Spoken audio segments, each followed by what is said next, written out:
আসসালামু আলাইকুম। সংবাদে আপনাদের সবাইকে স্বাগত জানাচ্ছি। আমি ফিরোজ তোহা। শুরুতেই আরবে কেবলস সংবাদ শিরোনাম। বাংলাদেশের সর্বশেষ গুরুত্বপূর্ণ আপডেট সংবাদে আপনাকে স্বাগত। শুরুতেই সংবাদ শিরোনাম, পরে বিস্তারিত। প্রথমে জানাবো, স্থানীয় নির্বাচন দলীয় প্রতীকে হবে না বললেন মির্জা ফখরুল। স্থানীয় সরকার মন্ত্রী মির্জা ফখরুল ইসলাম আলমগীর জানিয়েছেন যে স্থানীয় সরকার নির্বাচন নিয়ম অনুযায়ী হবে, দলীয় প্রতীকে নির্বাচন হবে না। তবে জোটের শরিক সবাইকে নিয়ে আলোচনার মাধ্যমে নির্বাচন অনুষ্ঠিত হবে বলে জানিয়েছেন তিনি। মির্জা ফখরুল ইসলাম আলমগীর আরও জানান যে ফ্যাসিবাদী, স্বৈরাচার এবং উগ্র মৌলবাদের বিরুদ্ধে যুগপৎ আন্দোলন চলমান, আন্দোলন চলতে থাকবে। এরপর জানাবো, গোপালগঞ্জে গেস্ট হাউস থেকে 5 নারীসহ গ্রেপ্তার 11। গোপালগঞ্জে অসামাজিক কার্যক্রম করছিল তারা একটি হোটেলে এবং গোপালগঞ্জে অভিযান চালিয়ে দক্ষিণ বাংলা গেস্ট হাউস থেকে ওই 5 নারীসহ 11 জনকে গ্রেপ্তার করেছে ভ্রাম্যমাণ আদালত। এ সময় তাদের বিভিন্ন অঙ্কের জরিমানা, অনাদায়ে বিভিন্ন মেয়াদে কারাদণ্ড প্রদান করা হয়েছে। এই ঘটনায় ওই হোটেল সিলগালা করা হয়েছে। আজ গোপালগঞ্জের সদর উপজেলার ঘোনাপাড়া এলাকার একটি হোটেলে অভিযান চালিয়ে তাদেরকে আটক করা হয়েছে। এদিকে গাইবান্ধা ইয়াবাসহ গ্রেপ্তার সেই এনসিপি নেতা বহিষ্কার। শাকিল খান উপজেলার চণ্ডীপুর ইউনিয়নের পশ্চিম সিচা হাজিপাড়া গ্রামের মোহাম্মদ নূর মোহাম্মদ আলীর ছেলে। বিজ্ঞপ্তিতে জানা গেছে যে জেলা এনসিপির আহ্বায়ক খাদেমুল ইসলাম খুদি ও ভারপ্রাপ্ত সদস্য সচিব চৌধুরী রাহাত ইবনে শহীদের যৌথ সিদ্ধান্তে শাকিল খানের বিরুদ্ধে সাংগঠনিক ব্যবস্থা গ্রহণ করা হয়েছে। এনসিপি নেতা শাকিল তিনি ইয়াবাসহ গ্রেপ্তার হয়েছিলেন। এবারে জানাবো, শেরপুরে পাহাড়ি ঢলে নদীতে ভেসে গেল ব্রিজ। টানা বৃষ্টিতে পাহাড়ি ঢলে শেরপুরের নালিতাবাড়ী উপজেলার চেল্লাখালী নদীর নয়াপাড়া দক্ষিণ সন্ন্যাসীভিটা এলাকার একটি ব্রিজ ভেসে চলে গেছে। আজ দুপুর 1টার দিকে এমন ঘটনা ঘটে। নালিতাবাড়ী উপজেলা যুব উন্নয়ন কর্মকর্তা ও বাঘাবের ইউনিয়নের প্রশাসক মোহাম্মদ আনোয়ারুল কবির বলেছেন যে এই ঘটনার সময় ব্রিজে থাকা লোকজন সাঁতরে নিরাপদে কোনো মতে জীবন নিয়ে তারা পারে উঠতে পেরেছে। কোনো বড় ধরনের দুর্ঘটনা ঘটেনি। এবং সর্বশেষ জানাবো, সৌদি আরবের বিরুদ্ধে নৌ অবরোধ ঘোষণা করল হুতি যোদ্ধারা। এবার সৌদি আরবের বিরুদ্ধে নৌ অবরোধের ঘোষণা দিয়েছে ইয়েমেনের ইরানপন্থী গোষ্ঠী হুতি যোদ্ধারা। আজ টেলিভিশনে প্রচারিত এক ভাষণে হুতু বিদ্রোহীদের সামরিক বাহিনীর মুখপাত্র ইয়াহিয়া সারি তিনি সৌদি আরবের বিরুদ্ধে সর্বাত্মক নৌ অবরোধের ঘোষণা দিয়েছেন। এর ফলে মূলত এখন থেকে সৌদি আরব থেকে যারাই তেল কিনতে যাবে তারা চরম বিপাকে পড়বে। এর ফলে বাংলাদেশও জ্বালানি নিরাপত্তায় কঠোরভাবে আসলে সমস্যার মধ্যে পড়তে পারে বলে এমন তথ্য জানা যাচ্ছে। প্রিয় দর্শক, এতক্ষণ শুনছিলেন সংবাদ শিরোনাম, এবারে বিস্তারিত। তবে তার আগে বন্ধুরা অনুরোধ থাকবে, এই সংবাদটিতে একটি লাইক দিন। এই চ্যানেলে আপনি নতুন হয়ে থাকলে আমাদের সংবাদটি দেখতে দেখতে চ্যানেলটি সাবস্ক্রাইব করে রাখুন। কমেন্ট করে বন্ধুরা আপনার মূল্যবান মতামত জানিয়ে দিন আপনি বিশ্বের কোন দেশ থেকে বা বাংলাদেশের কোন স্থান থেকে আমাদের সংবাদটি দেখছেন এবং শুনছেন।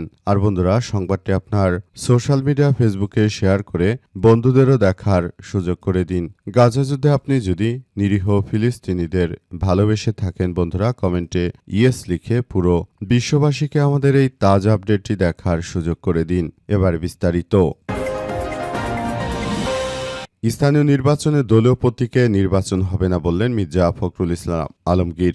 বিগত আওয়ামী লীগের সময় আমরা দেখতে পেয়েছিলাম যে স্থানীয় সরকার নির্বাচন বা মেম্বার ইউনিয়ন যে নির্বাচন হতো, সেই নির্বাচনে আওয়ামী লীগের প্রতীক দেওয়া হতো, কিন্তু এখন আর সেভাবে নির্বাচন হবে না। এবার নির্বাচন হবে সম্পূর্ণরূপে ভিন্নভাবে। এবার নির্বাচন করা হবে আগের মতো আনারস, ছাতা, তারপর নানা রকম প্রতীকে এই নির্বাচন করা হবে বলে জানিয়েছেন স্থানীয় সরকার ও পল্লী উন্নয়ন সমবায় মন্ত্রী বিএনপির মহাসচিব মির্জা ফখরুল ইসলাম আলমগীর। আজ সাংবাদিকদের সঙ্গে আলাপকালে তিনি এমন কথা জানিয়েছেন। তিনি বলেন যে আমরা কোনোভাবেই আবারও সবকিছুতে দলীয়করণ করতে চাই না। আমরা সবকিছু সুন্দরভাবে স্বাভাবিকভাবে কার্যক্রম চালিয়ে যেতে চাই। যারা মনে করবে যে এই ধরনের ঘটনাগুলো ঘটিয়ে তারা আসলে খুব ভালো কিছু অর্জন করতে পেরেছিল, তাদেরকে বলবো তারা সম্পূর্ণরূপে ভুল। কারণ সবকিছুতে দলীয়করণ মানায় না। সেখানে স্বতন্ত্র থেকে কেউ দাঁড়াবে, বিরোধী দল থেকে কেউ দাঁড়াবে। সুতরাং আমরা যদি সব জায়গায় আমাদের প্রতীক ধানের শীষ দিয়ে দেই, সেক্ষেত্রে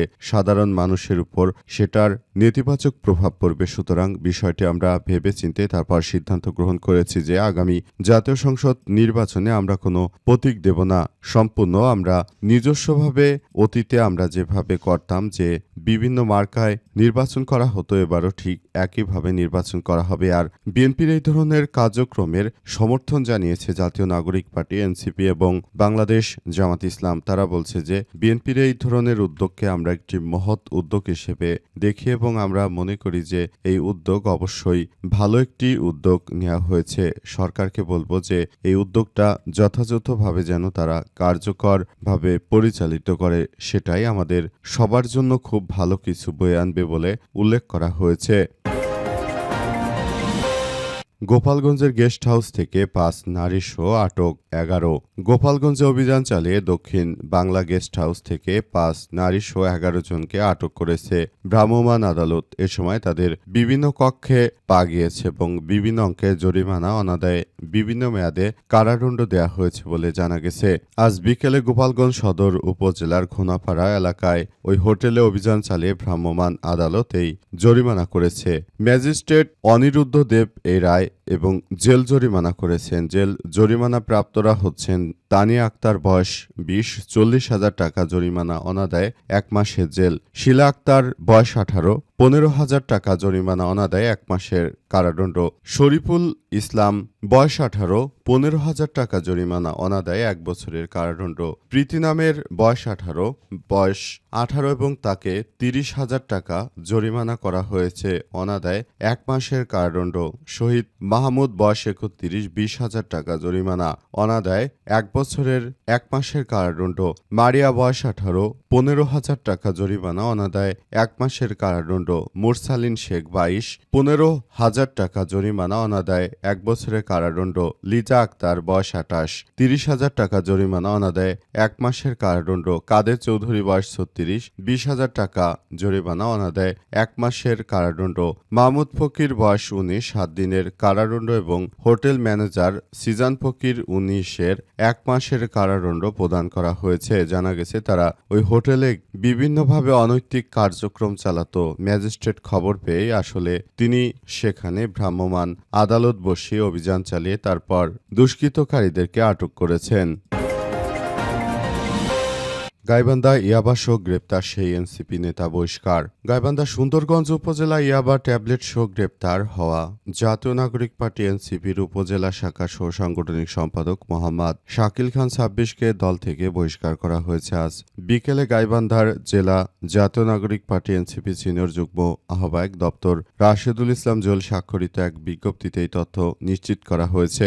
শাকিল খান উপজেলার চণ্ডীপুর ইউনিয়নের পশ্চিম সিজা হাজিপাড়া গ্রামের মোহাম্মদ নূর আহমেদ আলীর ছেলে। বিজ্ঞপ্তিতে বলা হয়েছে যে জেলা এনসিপির আহ্বায়ক খাদেমুল ইসলাম খুদি ও ভারপ্রাপ্ত সদস্য সচিব চৌধুরী রাহাত ইবনে শহীদের যৌথ সিদ্ধান্তে শাকিল খানের বিরুদ্ধে সাংগঠনিক ব্যবস্থা গ্রহণ করা হয়েছে। বিজ্ঞপ্তিতে আরও বলা হয়েছে যে শাকিল খানের বিরুদ্ধে দলীয় শৃঙ্খলা পরিপন্থী ও সামাজিক কর্মকাণ্ডে জড়িত থাকা সুস্পষ্ট প্রমাণ পাওয়া গেছে। তার কর্মকাণ্ড দলের নীতি আদর্শ পরিপন্থী ভাবমূর্তি ক্ষুণ্ণ করেছে। এই কারণে দলীয় গঠনতন্ত্র অনুযায়ী তাকে সুন্দরগঞ্জ উপজেলা শাখা সহ সাংগঠনিক সম্পাদক পদ সহ দলের সব ধরনের পদ পদবি থেকে তাকে অব্যাহতি দেওয়া হয়েছে। একই সঙ্গে দলীয় নেতাকর্মী এবং সাধারণকে তার সঙ্গে দলের নামে কোনো ধরনের সাংগঠনিক যোগাযোগ না রাখার জন্য অনুরোধ করা হয়েছে। উক্ত ব্যক্তি তিনি যেহেতু এই ধরনের কার্যক্রমের সঙ্গে যুক্ত রয়েছেন, তাই বিষয়গুলো নিয়ে সবাইকে